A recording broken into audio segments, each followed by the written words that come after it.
Hello, hockey fans! You have found your way back into the neutral zone here on IE Sports Radio, your direct feed for all that is sports. The wild East keeps continuing.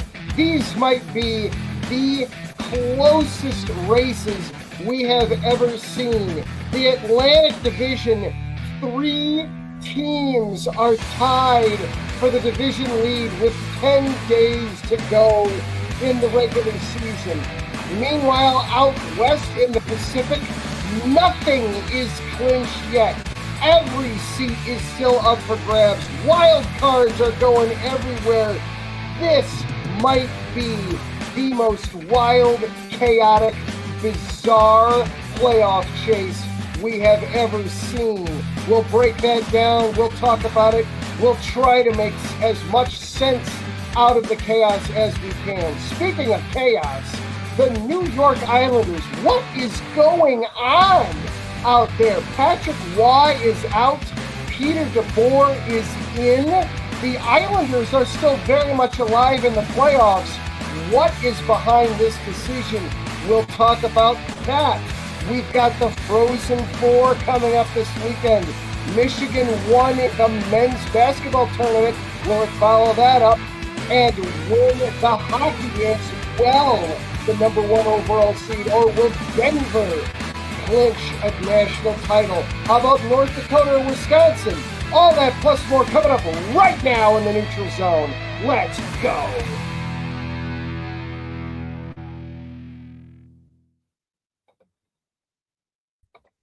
And hello and good evening, everyone. Welcome on into the neutral zone here on IE Sports Radio, your direct feed for all that is sports. I am Adam. He is Freddie B. Glad that you are here with us tonight. It is another crazy, bizarre, how do we make sense of it week in the hockey world, isn't it? Adam, we're in line for one of the most incredible Stanley Cup playoff fights on both sides that I think we've ever seen before. Nothing outside of the top teams have clinched with, on the East and the Atlantic and Carolina, and then the teams in the Central. Like you said, there is so much at stake. You could be in 10th right now with a chance to win your division or to make it into wild card 1 or 2, depending on where you sit. There is so much at stake. Adam, we're going to break all of this down. I was trying to do so much math and trying to think of like how if this formula worked and this and this and this and this person needed to lose and this. We're going to talk about that. But yeah, a lot of ton of action going on right now. Light schedule tonight, but important game out west at 7 tonight. Sharks and Oilers. Big significance for both teams. Yeah, let's start there as we typically do, as we like to do. Let's start with tonight's scores. Well, really, before we dive into the scores, let's real quickly give a shout out to our sponsors and thank you to them. First of all, Planet Jerky Premium Brisket Beef Jerky, the jerky that's on a whole other planet. You can go to planetjerky.net to place your order. So thank you to Planet Jerky, also to Vital Apparel, the brand that not only fits great, but also promotes and donates to mental health research. When you go to vitalapparel.com, use the promo code IESR at checkout. You'll get 15% off of your order. And be sure to follow along with this show and the station on the social media platforms, on Twitter, on TikTok, on Instagram, on YouTube, at IE Sports Radio. Also, be sure to go to iesportsradio.com. There you can watch the shows. You can catch up on the hosts, see what other things are going around the station. This show is also available for you on Twitter. We are at IESR Neutral Zone, and we'll try to be tweeting live from there as we do the show. He is at Freddie B _sports. I am at Adam _Karnik. So yeah, as you were saying, Freddie, there's not necessarily a ton of games tonight on the calendar, but they are definitely every game at this point of the season is significant. We've got 3 NHL games and 1 PWHL game going on tonight, all of them with massive significance. In New York, we've got the Buffalo Sabres. First of all, they've ended the drought. Congratulations to Buffalo. The Sabres will be in the playoffs, but they've still got all kinds of standings and jockeying for position that they need to do. And they are currently atop the Rangers 4-3 with 2.5 minutes left to go in regulation on that one. Outshooting the Rangers 26-19. It's right now Jason Zucker right now has the go-ahead goal, his 24th of the season. The Rangers actually led in this one after 2. Adam Fox on the power play had given the Rangers a 3-2 lead, but Alex Tuck tied things up early in the third, and then Jason Zucker just a couple of minutes later gave the Sabres the lead. So right now, under 2 minutes to go in Madison Square Garden, is Buffalo trying to hang on there. That's huge. Hey, maybe we can get Adam S. to join us after this game. I know he said he might try to. You know what? This is stressful, I'm sure. So if he's not too many cold ones deep, maybe he'll pop by the show a little bit later. And we'll just pry him off the ceiling first and then get him on here. Exactly. Meanwhile, up in Toronto, the Washington Capitals, they are trying to stay alive in the playoff hunt. They are up 3-0 on the Maple Leafs, only out shooting them 16-15, but 3 of them have gone in for Washington. Dylan Strome, Ryan Leonard, and Martin Ferveri are the 3 goal scorers there for the Capitals. And then going to be dropping the puck here in a half hour or so. A big one out west as Edmonton is in San Jose tonight, taking on the Sharks. A big one there. As first place in the Pacific is on the line. The Sharks still very much alive in the Western Conference playoffs. And lots to go on there. And then over in the PWHL, this one actually went final just as we were getting started here. The Seattle Torrent needed to win in regulation to stay alive. The Torrent remain alive. They defeated the Charge 5-3 in regulation. So Seattle stays alive, will not be eliminated yet. The expansion Torrent are still alive, and that's a big blow for Ottawa, as Ottawa is the first team out, is the first team looking on the outside of the PWHL playoffs. So 3 massive points for Seattle, and for Ottawa, you're a point behind Toronto for the final playoff spot. This game was tied with all of 5 minutes to go in regulation. Adam. When we started here, I had my screen open and it was 3-3 with 7 minutes left. I didn't hit refresh until right now, and I saw that they scored with 1:21 to go, and then an empty netter right after that. So 2 goals in the last 1:30 of the game. Yeah, that's a massive for Seattle. Had to have that, and for Ottawa, that's crushing for the Charge as they are trying to get back to the playoffs after losing to Minnesota in the Walter Cup finals a year ago. So we'll talk about the PWHL a little bit later on in the show. But before we get into the playoff stuff, I wanted to start tonight with, we had another coaching change this week. And this one, as baffling as Vegas was to me, as you were moving on from Cassidy and bringing in Tortorella, which, to Vegas's credit, hey, they've won all 4 games. Exactly. It looks like a genius. But the New York Islanders firing Patrick Waugh and bringing in Peter DeBoer with 4 games left to go in the regular season. I could not believe my initial reaction, and I know we're on the internet, so I know we don't necessarily have to be, PG. We can be PG-13. Let's let it rip. Our ear. my initial thought was, who did Patrick Waugh sleep with that he wasn't supposed to? I thought it was that level. Oh, he went. You think he went? You think he was like Mike Vrabel? Something. He went Vrabel, and that's why they fired him. Yeah, right. That's crazy.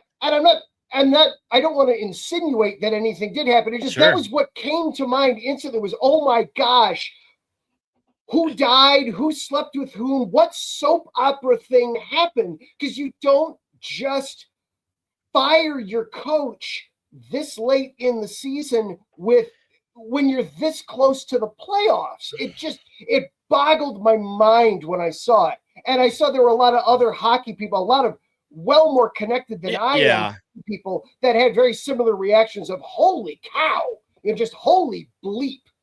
Yeah, I know that the Islanders have had a slide as of yet, and only winning 7 of their last 17 games.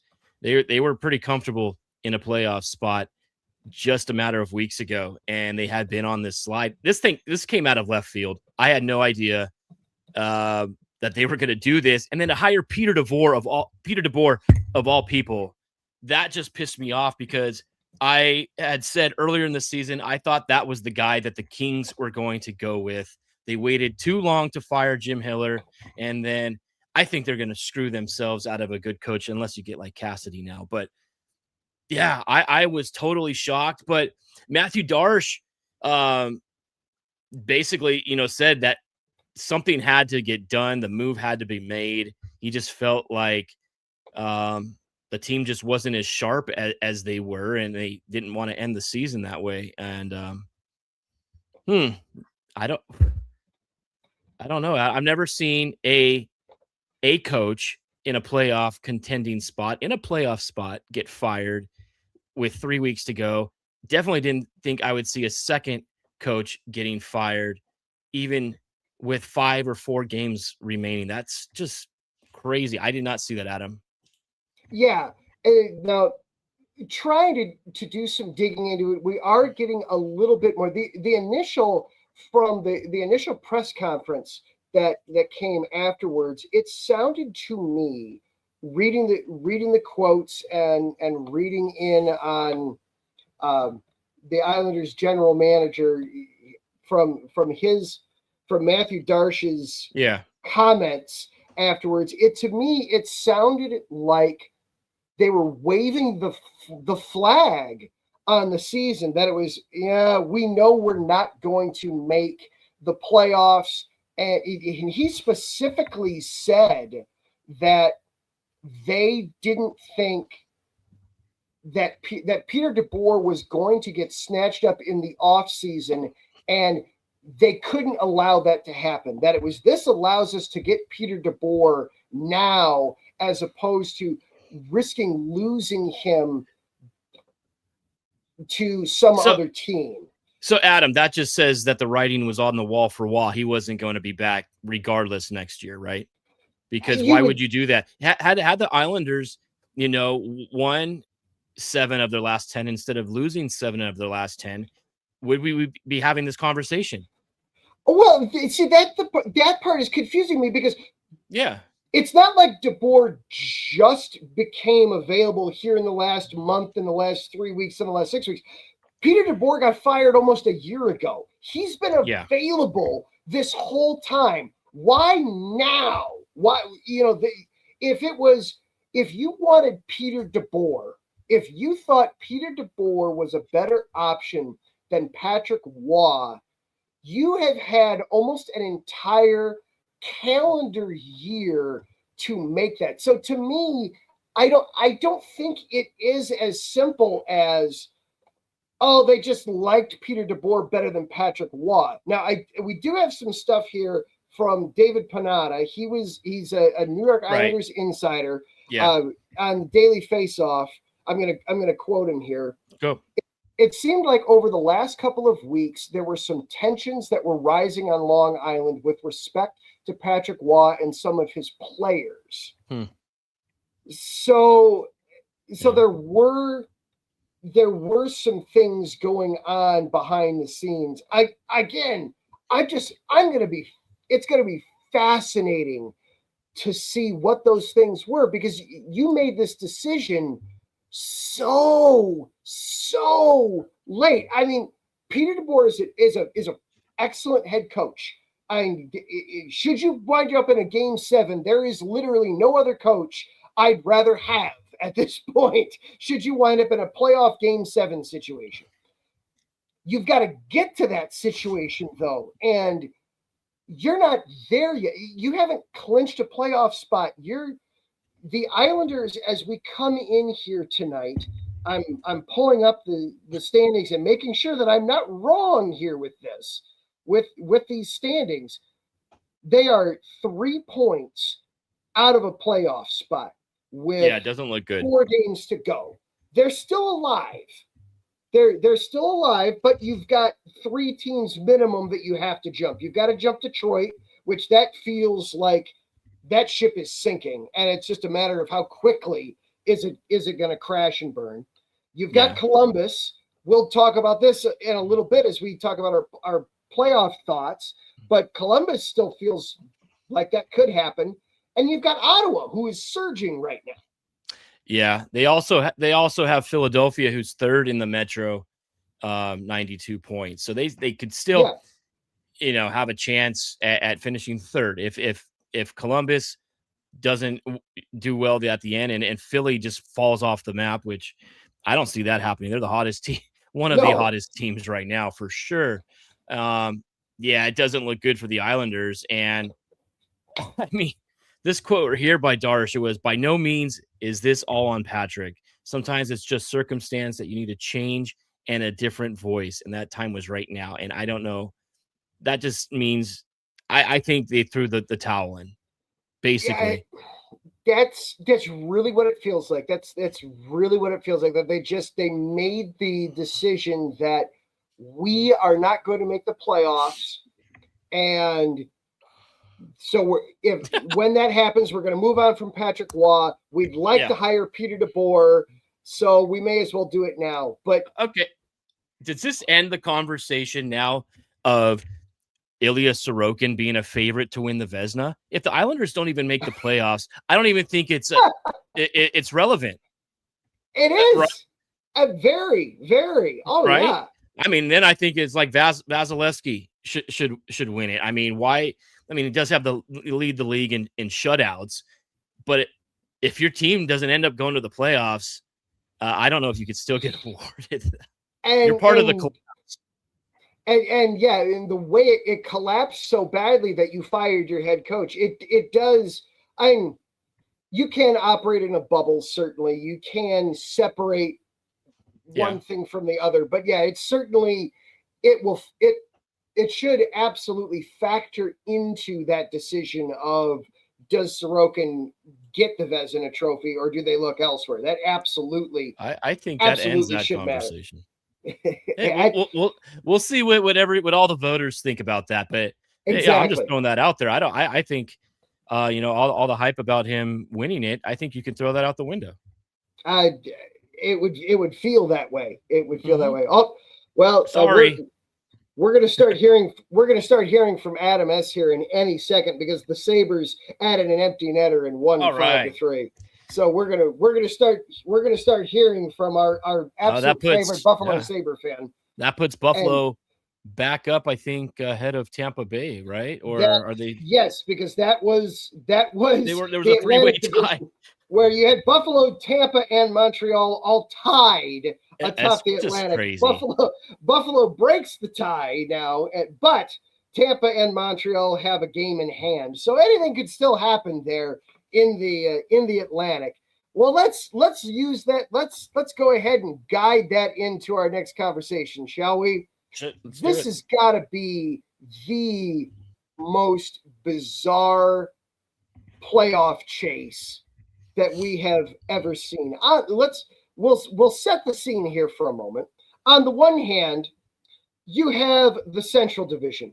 The Colorado Avalanche have clinched the Western Conference. We know that Dallas and Minnesota will play each other in the first round. That is set in stone. Then you have the Pacific Division, where literally nothing is clinched. Edmonton, Vegas, and Anaheim are all within a point of each other for the top spot in the Pacific, and the Kings are lurking 5 points behind. Unlikely, but hey, stranger things have happened.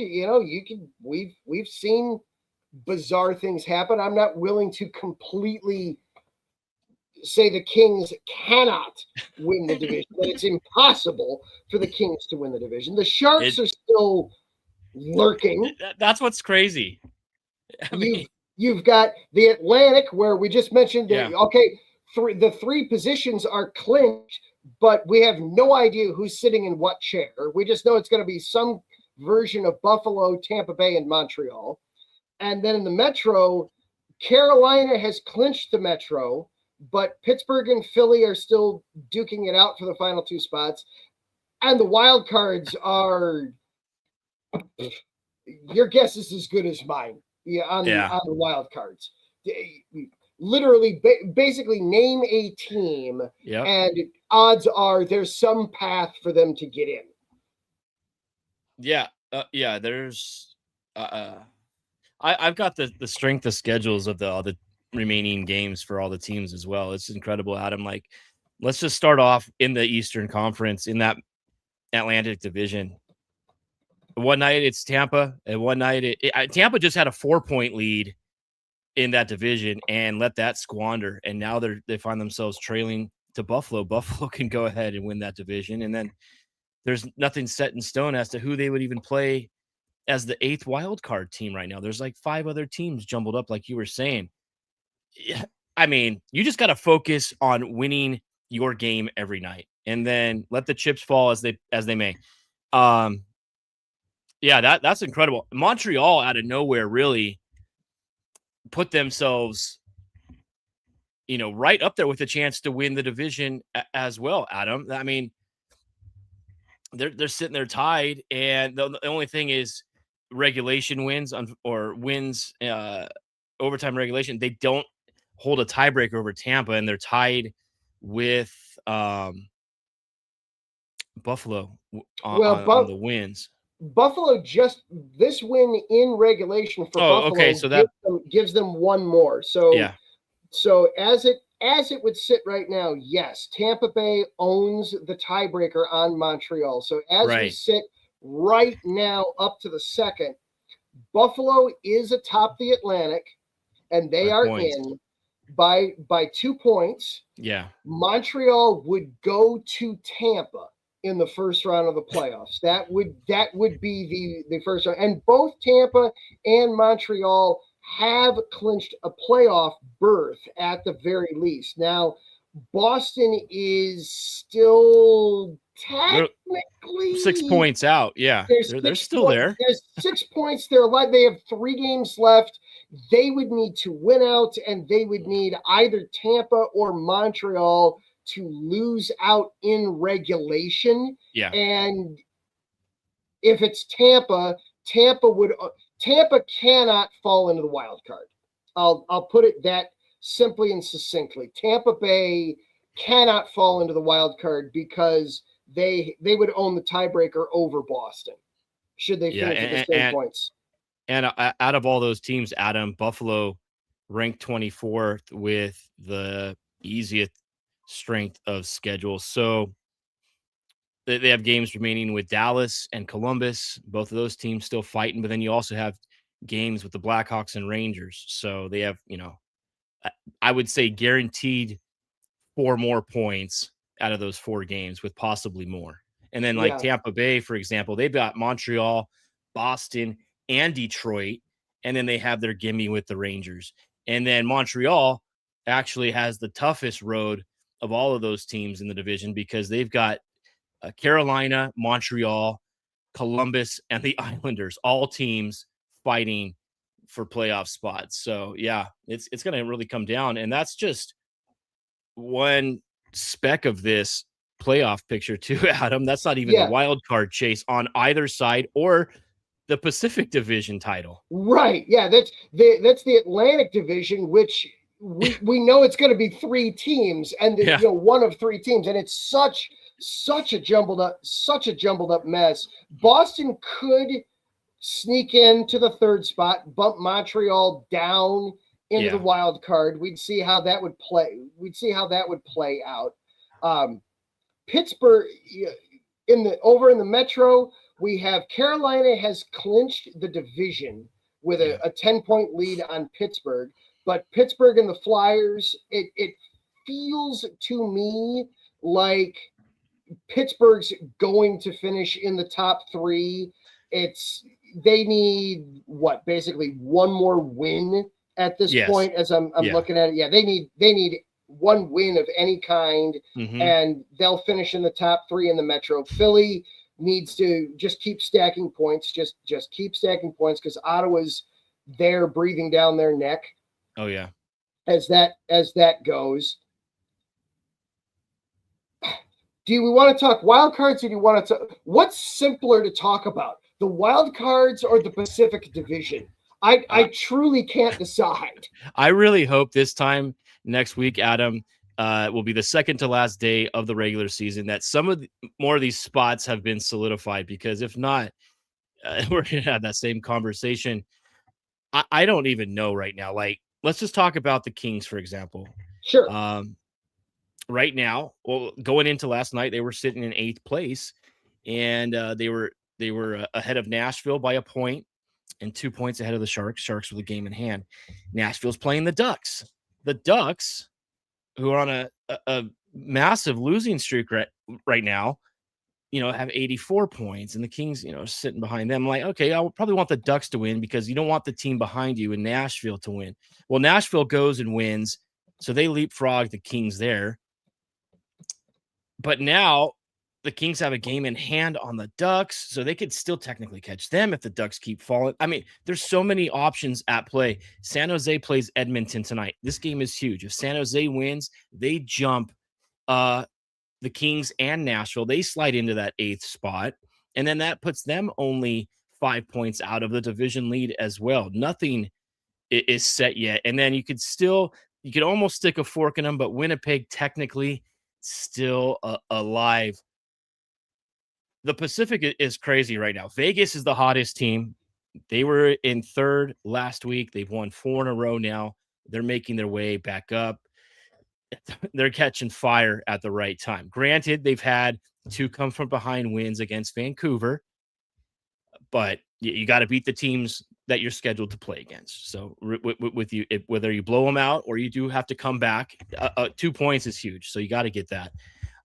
Edmonton, I don't know what we're going to see out of them. They gave up 6 goals last night to Utah. Their goalie situation is a cluster. And then you talk about the Ducks, and I think the Ducks have lost 6 in a row now. Something like 4 in a row. The Ducks have lost 4 straight. They can't seem to get their heads around it right now. They got blown out last night against Nashville, and they end the season, their final game, in Nashville. It's possible that Nashville and the Ducks could be fighting for that 8th wild card spot come that final day of the season. There's just so much, that's still at stake. And then the Pacific, anybody could win it. Vegas, I think, as the way they're playing, it's probably going to win. But you never know. Yeah, Edmonton could win it. The Ducks could still have a chance. There's just so much going on right now. And then on the Central, real quick, that's all been locked up by Colorado clinching the number 1 spot. But now Minnesota only sits 2 points behind Dallas. This is the closest really that they have been the entire season. And these games are all meaningful because whoever comes out on top is going to host the other in round 1. Yeah, we know that Dallas and Minnesota will be playing each other in the first round of the playoffs. The debate rages on of, is that good for the game? Is that bad for the game? What have you? We know that's going to be the matchup. It's simply a question of who's going to have home ice. Is the puck going to drop in game? Is game 1 going to be in Dallas, or is game 1 going to be up in Minnesota? And how much difference does that realistically, how much difference will that make in this series? Obviously, you would always rather have home ice than not have home ice. You don't want to have to play more games on the road. Both of them have very similar home records. Minnesota 22-10-8, Dallas 24-11-4. Both of them on the road, very similar. Dallas a shade better, 22-9-8 on the road, as opposed to Minnesota 23-11-4 on the road. Objectively, I don't know how much it'll matter. Dallas has gotten eliminated at home before in must-win elimination. They've had must-win elimination games at home, and they've gotten eliminated. Minnesota has gotten eliminated at home. I don't know. I don't think it's going to play that big of a difference. To me, it's get healthy. If you get home ice, great, but don't kill yourself. You're going to have a hard enough time in this series. Don't kill yourself before you get there in the effort to get home ice in the series. That would be my advice to either of these two teams. Yeah, they do play each other once. Minnesota also has St. Louis, Nashville, and Anaheim. All of those games, nothing's going to be easy for anybody. Dallas plays Buffalo, Minnesota, and then they end with the Rangers and Toronto, or they do still have the Rangers in Toronto. So Dallas technically, I think, has the easier strength of schedule. Even though on these rankings here, they have Minnesota a slightly higher, easier strength of schedule percentage. Yeah, we'll see, Adam. You just got to win the games. That's what it comes down to. And I had a heated discussion with my brother about this. We talked for a good 20, 30 minutes about who we wanted to win each game. Like I thought last night was the worst case scenario, because for the Kings, Vegas won, so they gained 2 points. Edmonton lost in overtime, but they did get that bonus point, and then Nashville jumped you, but the Ducks didn't get any. There's just too much going on. I can't take this. Is so stressful. It really is, because one slip of the puck, and for the Kings, 19 overtime and shootout losses, Adam. And if you miss the playoffs by 1 point, that would be the most disgusting finishes of an NHL season I would have ever been a part of. There's been some really gross and lean years following the Kings, especially in the early 2000s, in the mid 90s. But I just hope it doesn't come out of that. They have Vancouver twice, they have Calgary, and they have Edmonton as well as Seattle, and Seattle's out of it. So winnable games. I hope they can get in. I hope we're talking the Kings in a spot with an X on it next week, Adam. We were talking right before the show about the 19 overtime losses, between overtime and shootout losses. Yeah. That's the same number of regulation wins that they have. Amazingly enough, the Kings have had the Kings have had, what is it? I can't math off the top of my head. Obviously, the 19 losses, and then they've had 13 games that they've won in extra time. So that is what, 31 games that they have gone 32 games. That every night they flash the graphic on the screen. Kings set new franchise and NHL record with their 32nd overtime. And then the next night, it's their 33rd. I mean, every night they're just breaking the same stupid record. I'm tired of it, man. It's what's remarkable about it is the 19 overtime losses. It's a double-edged sword. It's, on the one hand, you're absolutely right. It's these 19 games where you had an opportunity to get one more point and you failed. Yeah. But on the flip side, it's also 19 games where you got a point where you otherwise wouldn't have had any. Yeah. They're yes, you take even just 8 of those 19 overtime losses and turn them into wins, and they're sitting atop the Pacific. But you take 8 of those 19 overtime losses and put them over in the regulation column. That's true. How many? They're completely out of it. But how many? And it goes the same way. Like, how many leads did they blow, and that resulted in overtime? And how many comeback? I think they had more comebacks. But actually, this team did give up a lot of leads as well. But I mean, if they finish 8th, I mean, good luck to them. They're going to have Colorado in the first, or whoever finishes 8th. I wish them luck, because they're going to be exhausted just to get to the point of getting into the playoffs, and then you get stuck playing the Avalanche to open up. Well, since he's here, he's peeled himself off the ceiling as he was rejoicing of Buffalo winning in regulation and finding themselves atop the Atlantic. We did talk a little bit about the East. We talked about the Atlantic Division, but Adam, we're more than happy to go back and talk about it some more, because the Atlantic Division is such a mess. It is so close. It is so tight. We know that these 3 teams, Buffalo, Tampa, and Montreal, are in, but it is a question of they could wind up sitting in basically any chair. With the win tonight, Buffalo has, I'm gonna do the math again here very quickly.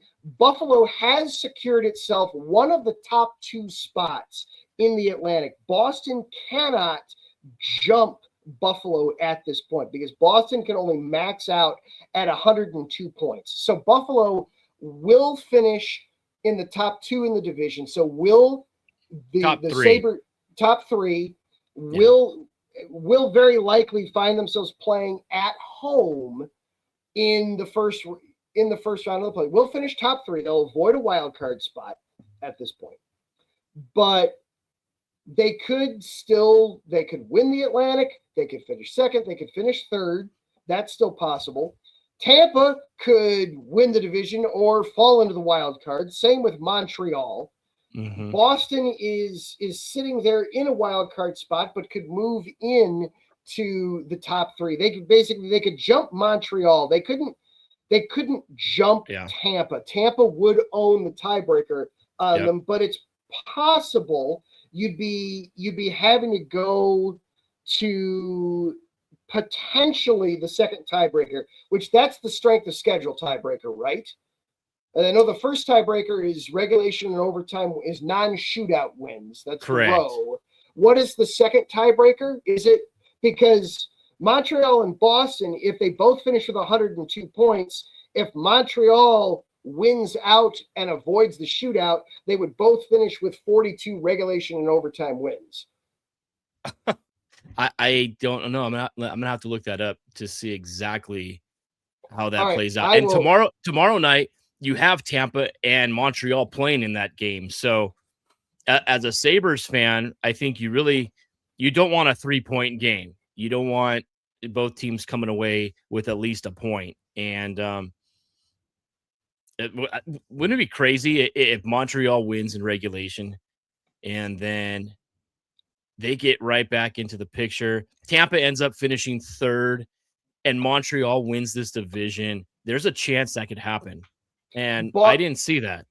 Boston would have the tiebreaker over Montreal in that the regulation wins is actually the first tiebreaker. So you look at just regulation, and then you look at row. So in that scenario, Boston would own that tiebreaker. So Boston could potentially move into 3rd. Boston could also just completely miss the playoffs altogether. At this point, they haven't. I don't see it either, but it is there. There is a scenario. There is a universe out there. There's a possibility out there. It doesn't take much for Boston at this point. You're basically talking at this point they would need to get to 99 points. Yeah, their magic number is 3. Yeah, their magic number is 3. They're gonna get in somehow. Boston will get in at this point.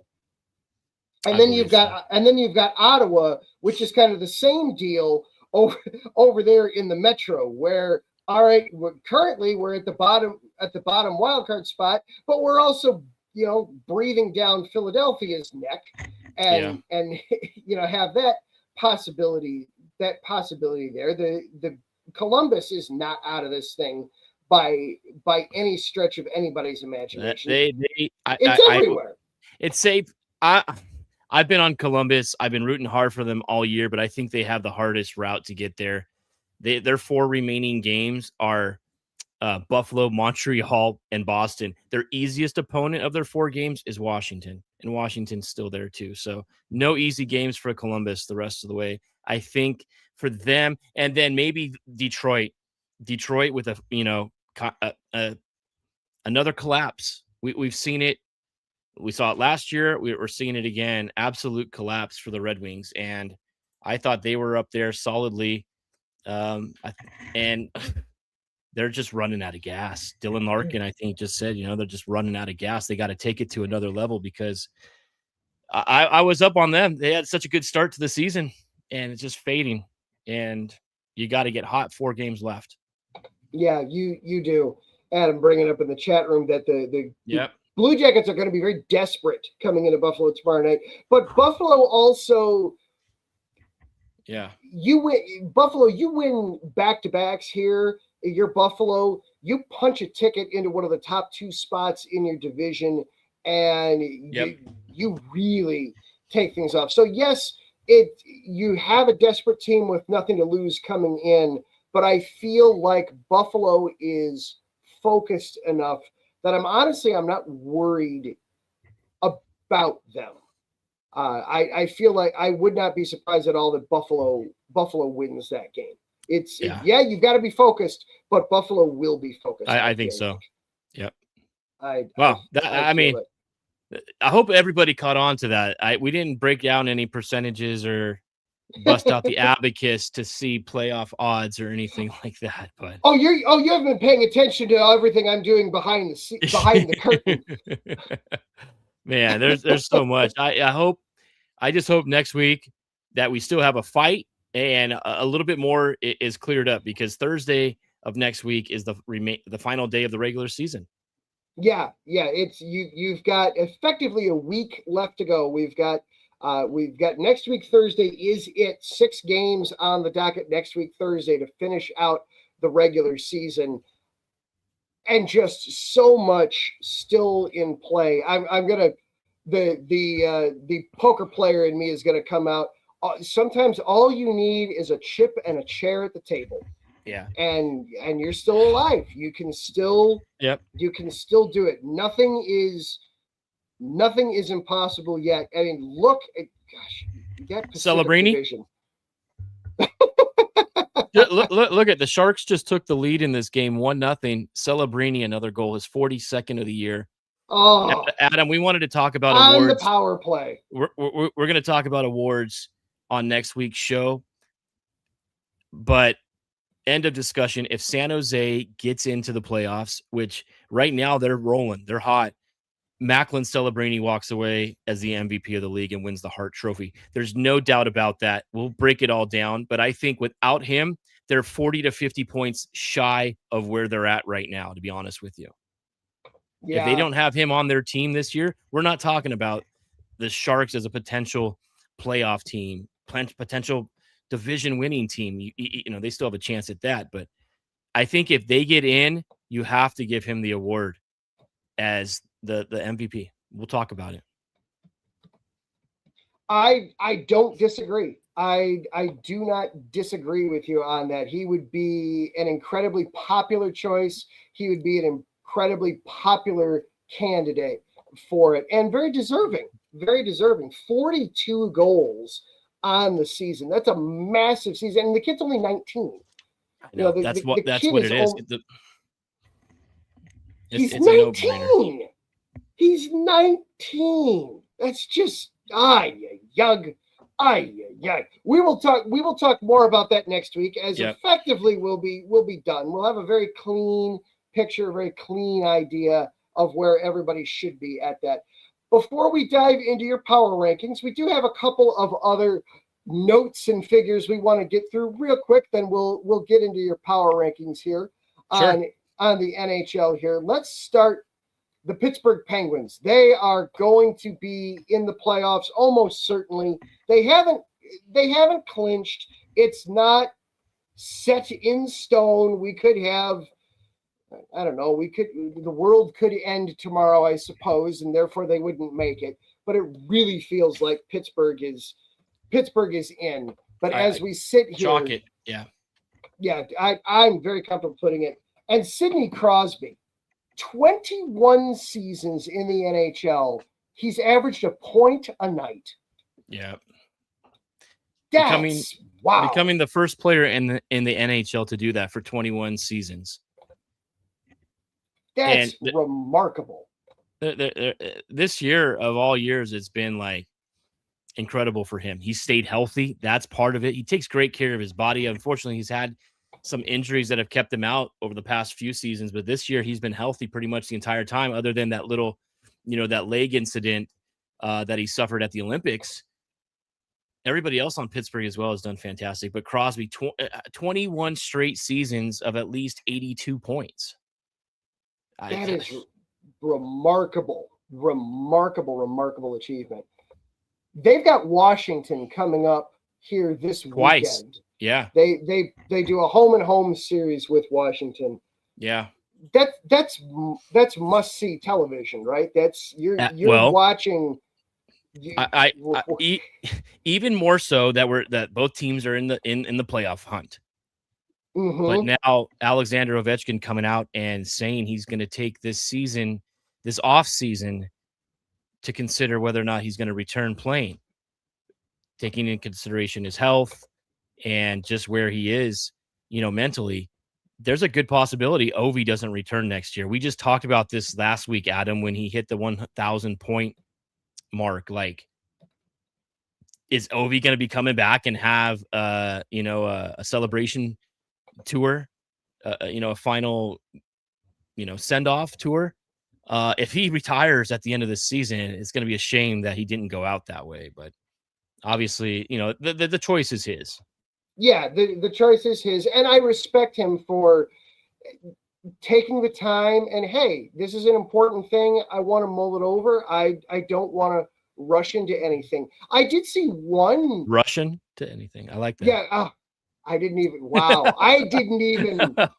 Wow, man, punny, and I don't even know it. I did see one suggestion floated out there. He could decide that he goes back to the KHL and just finishes there. He play one more season over in the KHL.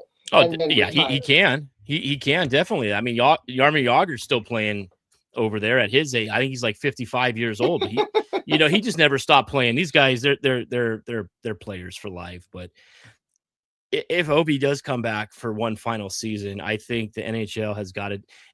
I would love for Sid and Ovi to go out at the same time. They came in at the same time. This series coming up this weekend between the two is going to be memorable, and it's going to be emotional. I think for them as well. This could be possibly the last time that they've been butted up, head to head for over 20 years. Mm-hmm. It's just incredible. They've been, MVPs and Rocket Richard trophies and everything. I hope it doesn't end for Obi. I hope he does come back. I would love to see if he can get to that 1,000 regular season goal plateau. Yeah, I think he was within reach. I think he was within 30 goals of it, right? He is right now. I believe he's at 953, something like that. Let me see what he's at. That could be a stretch. But he did put up 30 again this year, so yes. I mean, he has, as I pull up his numbers right now, and to Adam S's point in the chat room saying, what does he have? What does he have left to prove in his career? Nothing. But at the same time, if he wants to play one season, then who is anybody to tell him no, you can't either? You know, what is it? You could take the guy out of the game, but you can't take the game out of the guy. And I don't think unless he's like kind of forced to it, or else his body's just giving up on him. You know, he's getting older, man. He's put on a little bit of weight. He's not the same guy. You know, throwing your body around at that age, over 40 years old. I wake up in the morning and I'm hurting, man. Yeah. And I don't do half the physical work that he does on a single day. And, you know, I just wish we would have known about this earlier. Like that way we could have given him the proper send off. Yeah. He is at 928 career regular season goals. So he would need 3 more years. He would need, I mean, he's had years in the past where he's put up numbers like that, but not, you know, now, not at this stage of his career does he put up goals like that anymore. He you know, he had some absurd ones, but nothing quite like that. And at this stage of his career, I don't think he's doing that. But you throw in the playoff goals also though, and he's close. Yeah. So when you're talking, I think that's what we were talking about, 1,000 career. Career, yes. Yeah, career playoff and regular season. He's close overall as far as that goes. So he could get himself there in the playoffs in his career. Let's see, I'm pulling it up. His career, he's got 77 career playoff goals. So yes, he's over 1,000 when you add up the regular season and postseason. He's there. He's done it. But it's, you know, can he get it in the regular season? He has nothing to prove. He really doesn't. I mean, except the opportunity to hoist Lord Stanley's Cup one more time. Exactly. You know? Yeah. I'm glad he was able to finally do that.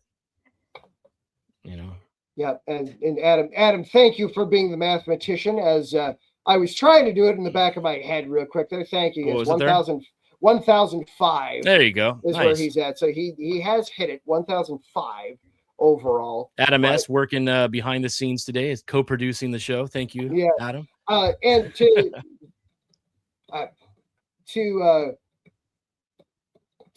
just put the number up there of what to hit, Wayne Gretzky, he of course had the 894 regular season goals. He also had, I'm pulling up Gretzky's playoff career goals so we can have that number, because he is still trailing Gretzky. Ovechkin is still trailing Gretzky in that regard. Gretzky had 122 career playoff goals, so that is 1,160. Yeah, 160. So he would still need 12 more goals to pass Gretzky when you're adding up playoff and regular season goals. So if he comes back, I think it's a slam dunk that he'll get that achievement. Oh yeah. But there is that carrot to dangle there. There is something to dangle there. Should he want that? Should he feel he needs that? Yeah. Breaking news real quick, Adam. Connor McDavid just ties the game 1-1. Sharks and Oilers right now. So the two leaders of each team stepping it up, man. Connor, I mean, he's got to fight for that Hart Trophy too, especially what he's gone through over the last couple of weeks, ending the regular season with no Leon Draisaitl, having to carry the extra weight of everybody, having to carry all the weight of all the goals that the goaltenders give up and how bad the defense is. He's got all of that all that pressure on him. You know, I don't know. We'll see.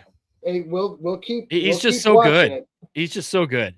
I mean, as soon as we're out of here, I'm going to catch probably the second and third period. I've got it on in the background, but I got the score up top here. So, yeah, exciting game. Two mega superstars in the league. Mm-hmm. Absolutely. Absolutely. So, well, let's dive in. Let's get into your power rankings for the Yes, week. sir. We're going to do these tonight. We're going to do these next week, and then we will be done with them once we crank into playoff time. We're not going to be doing the power gone. rankings. So No. they will be gone. We don't need to do power rankings during the playoffs. That's kind of silly to do that, as obviously, oh look, it's the playoff teams. Yep. So we'll do them this week and next week, and then from there we will do it a little bit differently. But let's start things off. We've got a new team coming in at number 10 this week, but they're one of the hottest teams in the league right now. They're coming up strong, the Ottawa Senators. They're coming up strong, and they slightly edged out the Philadelphia Flyers in that number 10 spot. And I just like the way Ottawa is playing right now. We've talked about it, how they're soaring 2 points ahead of Columbus for that final wild card spot, and 4 points behind the Bruins for the number 1 wild card spot as well. So they can get it done, and they have a nice strength of schedule remaining as well. They have one of the more favorable schedules, having playing the Islanders, and then you have Florida, New Jersey, and Toronto to end it. So Ottawa could be that team that gets in and finishes in that 8th spot. Absolutely, could definitely sneak in.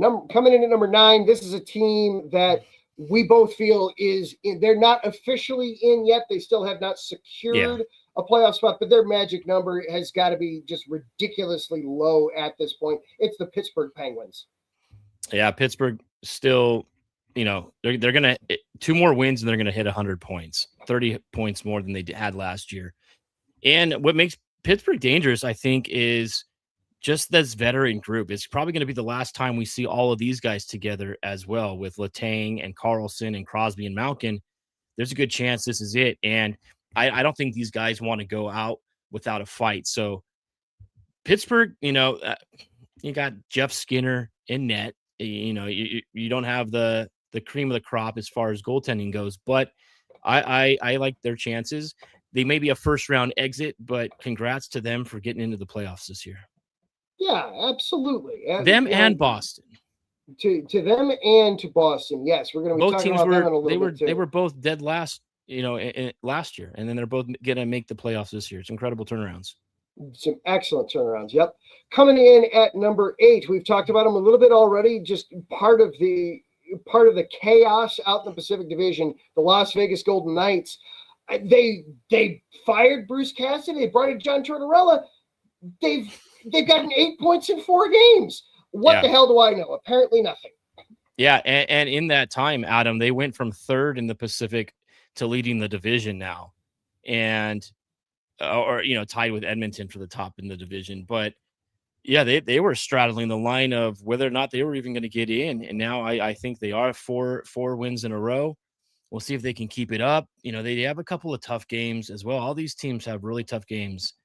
But I think Vegas is just catching on just at the right time. And Tortorella, let's just say he's given this team an extra boost, and I think that's carrying into their play right now.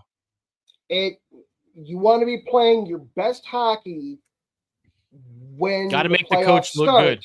And they're starting to play their best hockey when it matters the most. So, hey, apparently I don't know anything. Coming in at number 7, this team just keeps falling week in, week out in your power rankings, but they stay in there. The Dallas Stars. They're not going to win the Central. We didn't think they were going to win the Central. How important is it that they have home ice for their first round matchup with Minnesota? We talked about it already. I don't think it means much. You've got them here at 7. I don't think it means much as to who gets home ice between them and the Wild, honestly. I have Dallas a little bit lower. They just struggled still over their last 10, going 3-5-2. And Minnesota is just a hotter team right now. And I think that Minnesota could catch them and leapfrog them. But Dallas, we're talking about one of the elite teams in the league right now. They clinched the playoffs 2 weeks ago, and we're talking about them struggling like it's panic mode. But this is a really good Dallas Stars team.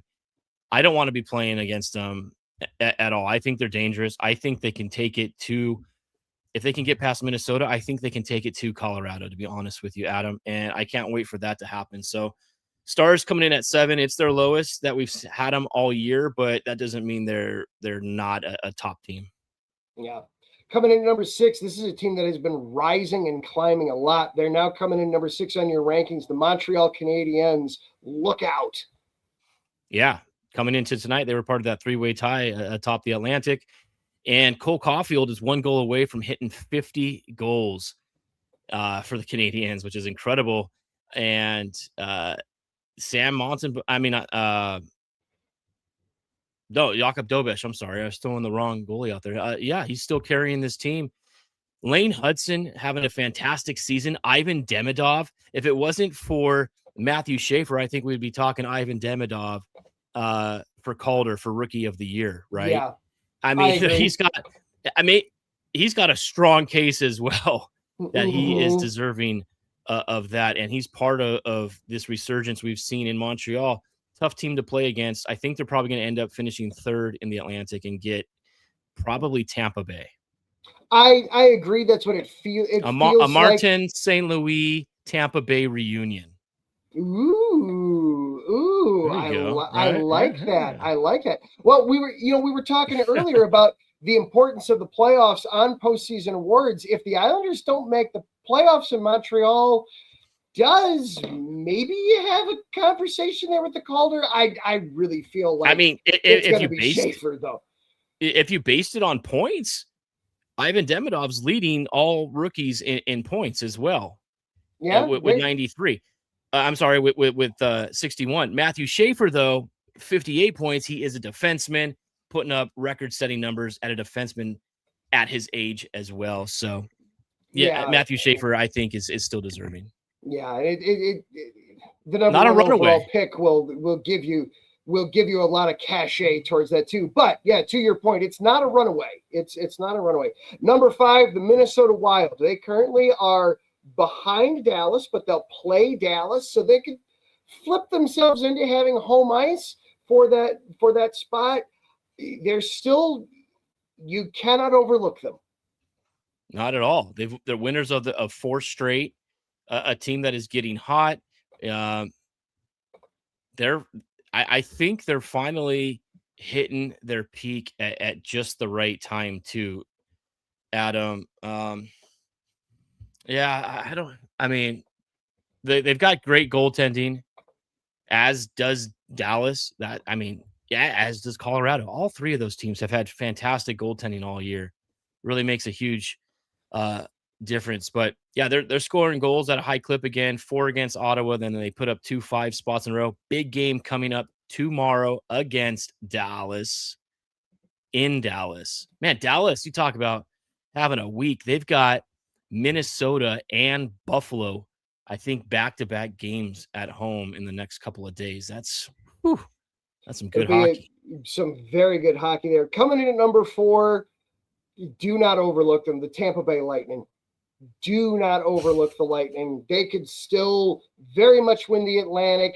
They could fall into 3rd in the Atlantic, but to me, no, I'm at the point with Tampa where I don't care where they finish.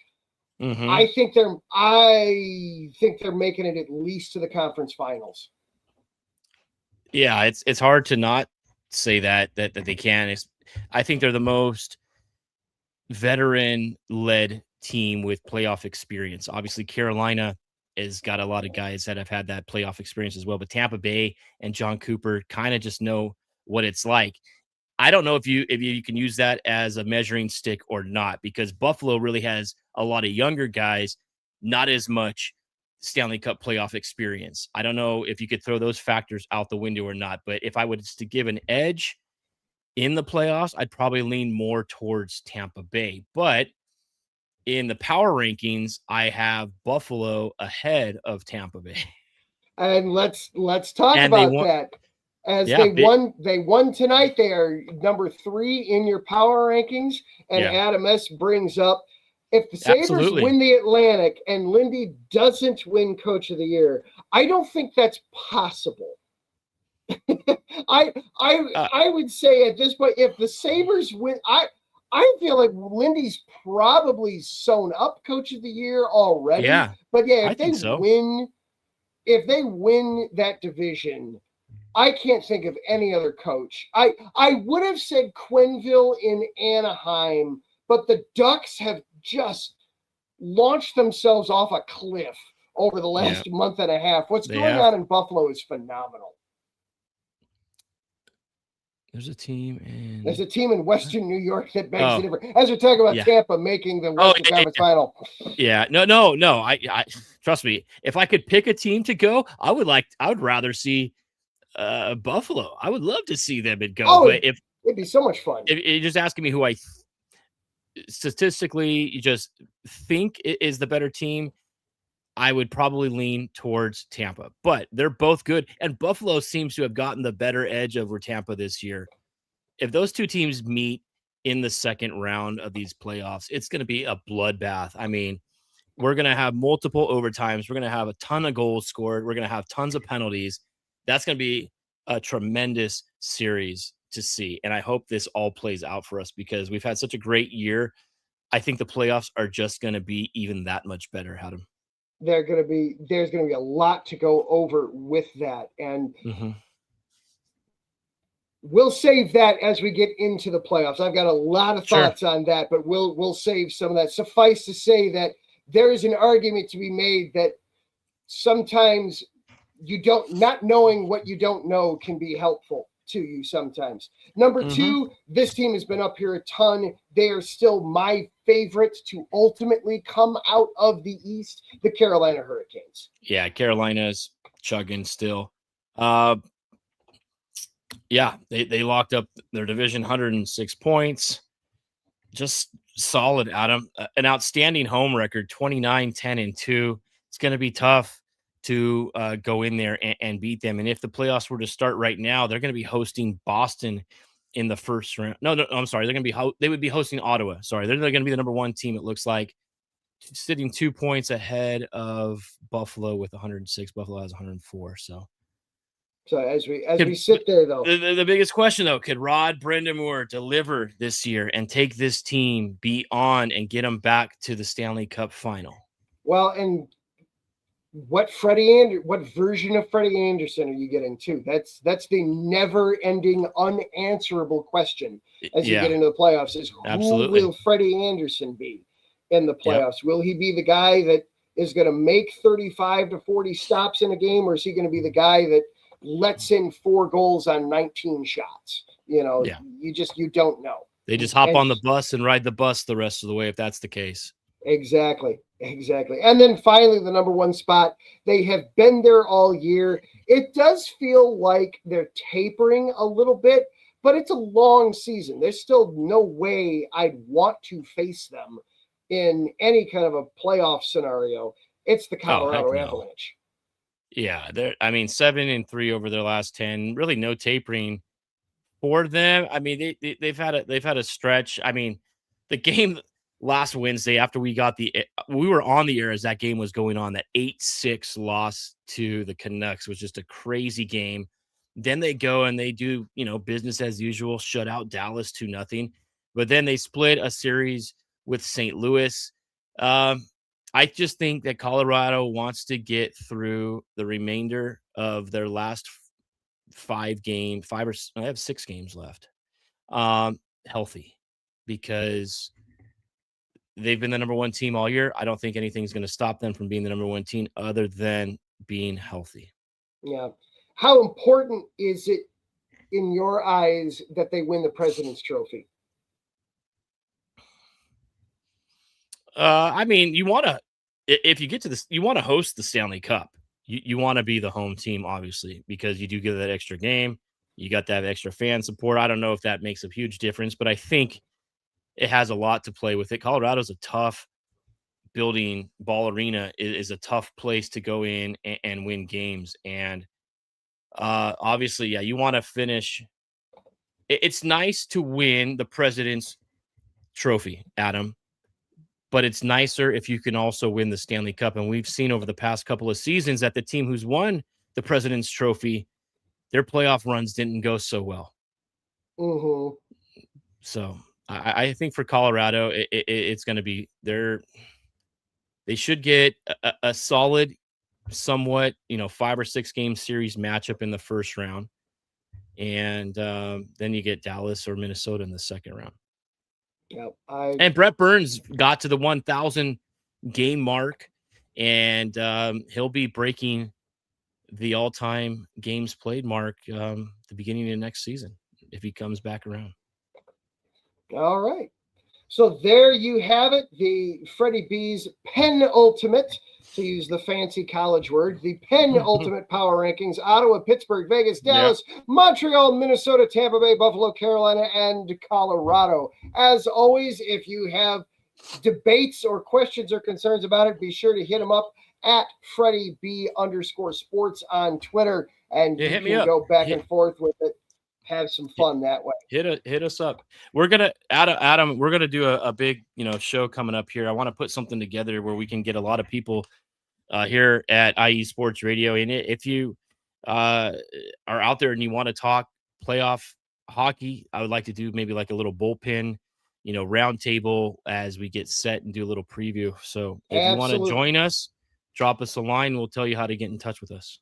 Yep, absolutely. We're not going to make an announcement yet, but I'll just simply say stay tuned to next Wednesday night's show, as I think we'll have some news on that, some more detail on that. Yes, sir. All right, let's as I'm looking at the clock. Yeah. We got to talk some PWHL before we get out of here, and then we're going to call it a night. As we don't want to ignore the Frozen Four, but we did set up and preview that last week and get you ready to go on that. Yeah, we just we'll give our pick predictions, and then we'll see. Exactly, we'll give our pick predictions for the Frozen Four. Got a little bit of PWHL to discuss with you as well before we call it a show here tonight. We've got another playoff spot clinched over in the PWHL. Mm-hmm. We have got the Minnesota Frost have clinched themselves a spot with a regulation win last weekend over the Easter weekend. They got themselves into the playoffs. So we have 3 of the 4 seats are clinched. We do not have the final.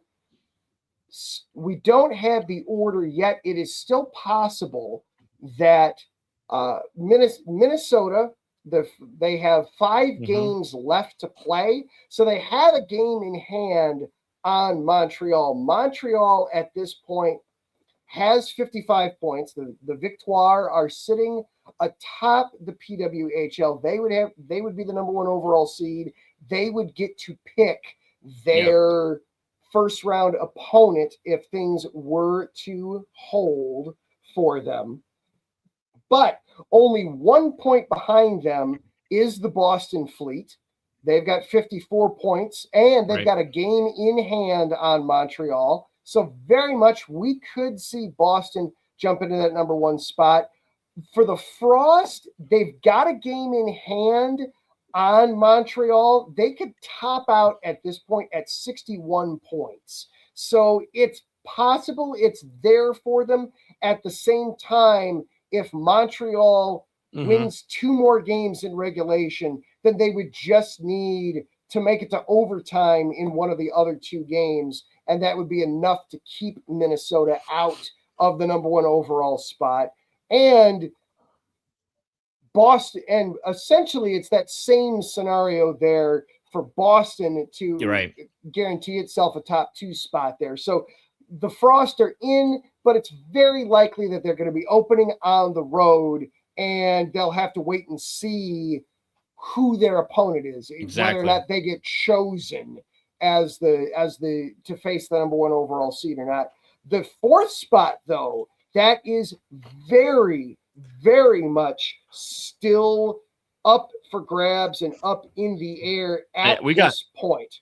Yeah, there's some big games this weekend too. Minnesota, New York, and then the biggest one, I think, the 4 and 5 seeds, Ottawa and Toronto on Saturday is going to be a ginormous game. Just 1 point separating them in the standings right now. Exactly. There was a massive game tonight in Ottawa. Seattle was in Ottawa to take on the Charge. The Torrent needed to win in regulation in order to stay alive. Because remember, the PHL does the 3-2-1 point system, something that we should probably see come into the NHL at some point. That's a discussion for another night. But Seattle gets the win in regulation, 5-3 over Ottawa. So the Torrents stay alive. They're still in this. They actually do then also jump Vancouver. So they are now currently in 7th in the standings with 29 points. They've got the fewest games remaining though, with 3 games, just 3 games left. Same with Ottawa.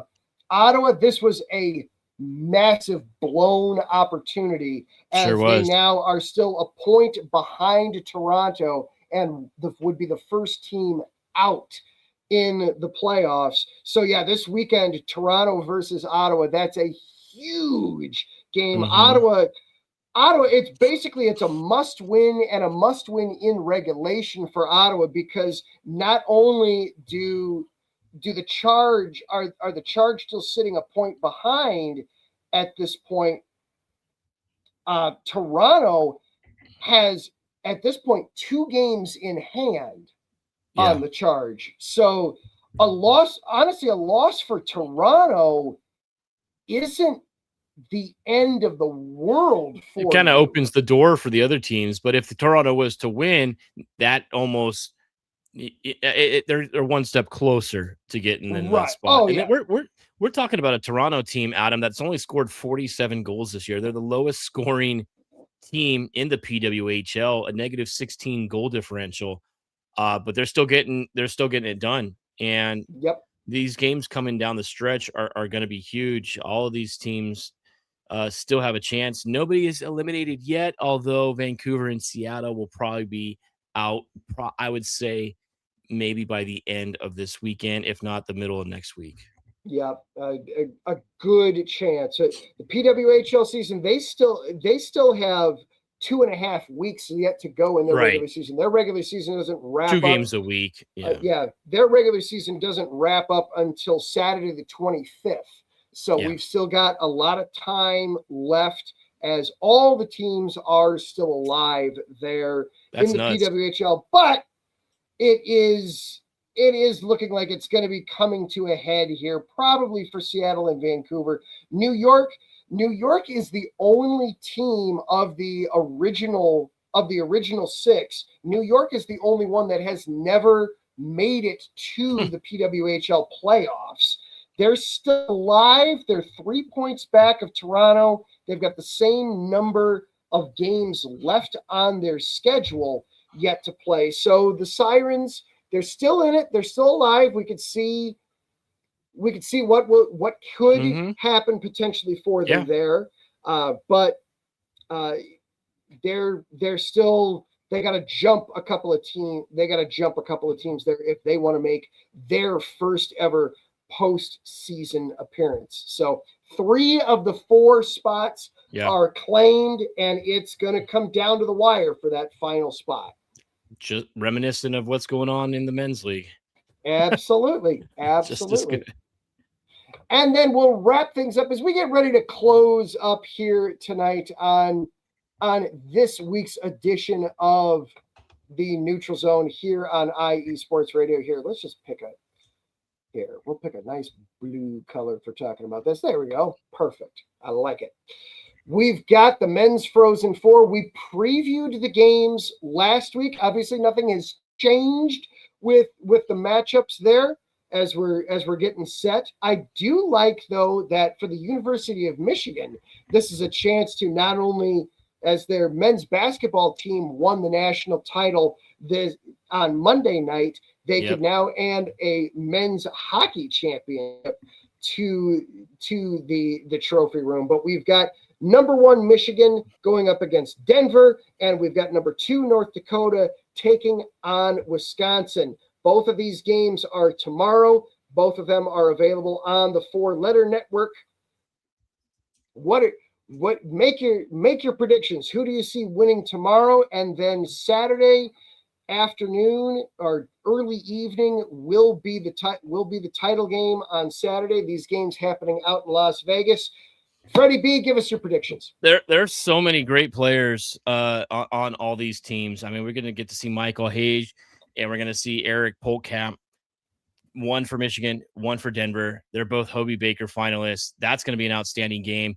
I would like to think that Michigan was the best team all season long, but you can never count out Denver, especially when it comes to the Frozen Four. They've been the winningest team of the Frozen Fours over the last 10 to 15 seasons.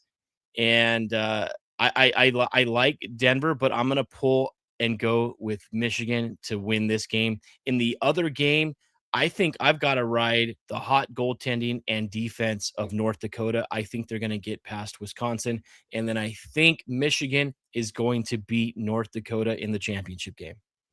All right. I like it. For me personally, I'll start with the first game taking place, Wisconsin, North Dakota. Wisconsin is a giant wild card in this tournament.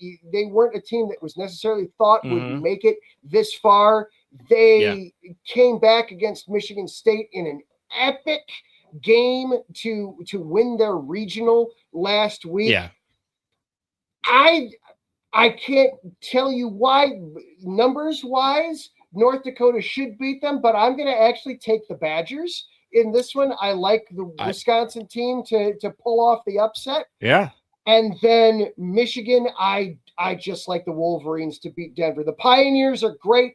They're an excellent program. This is a return to form for Denver, but I do think that Michigan will ultimately be able to overwhelm and overcome Denver, and we'll have a Big Ten, an all Big Ten championship game. And I will take the Wolverines to beat the Badgers. Okay, we both Saturday. agree. We both agree on Michigan winning it all.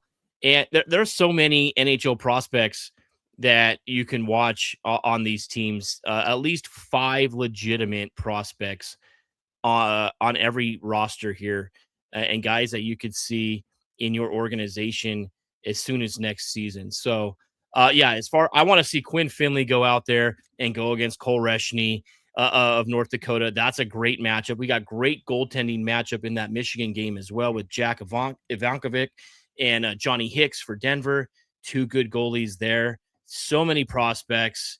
So tomorrow, Adam, this starts 2:30, I think, is the puck drop here on the West Coast. Is that right? Puck drop 2 o'clock.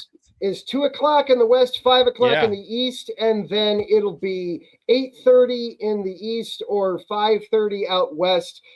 I wouldn't be surprised if that second game winds up starting a little bit closer to 9 o'clock in the East. I think if you get an overtime or anything. Yeah, sure. Yeah. And it's in Vegas, man. How cool is this for these guys?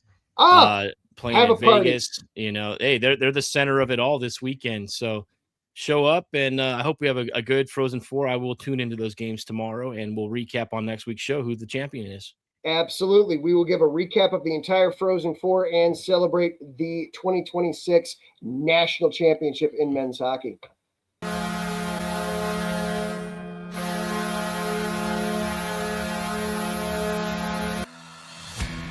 That is going to do it for our show here tonight. Shout out and thank you to each one of our sponsors. Planet Jerky Premium Brisket Beef Jerky, the jerky that's on a whole other planet.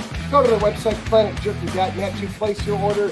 Whatever your taste buds like, whether it's the big, simple, tangy, regular jerky, or whether or not you want to blast your tongue off with heat, they've got something for you there.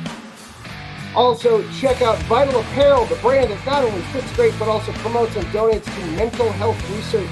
When you go to vitalapparel.com, use the promo code IESR at checkout, and you get 15% off of your order there.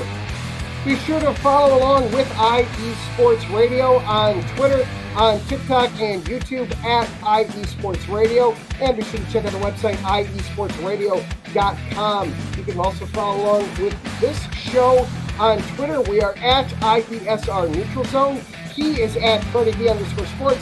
I am at Adam Karnik. Be sure to give us a follow and hop along there as well. Thank you to everybody who's hanging out in the chat room with us. Adam S., Taryn Rodriguez, Brian Francione. We appreciate you guys keeping us company here on the show tonight. Thank you to everybody who's watching the show live. 96 viewers across both YouTube and Twitter tonight. Thank you to everybody that was hanging out with us in the show tonight. Next week, we will be celebrating the national championship in the NCAA. We will see what progress, if any, has occurred in the NHL playoff picture. We'll have just one night left in the regular season. Stay tuned next week. We're going to have an announcement about a playoff preview, so be sure to stick around next week as we'll let you know what's going on for that and how you might be able to get involved if you want to. Until then, for IE Sports Radio, he is Freddie B. I am Adam Karnik. Together, we are the Neutral Zone. We do this every week. We will see you next week. Have a great night, everybody. Good night.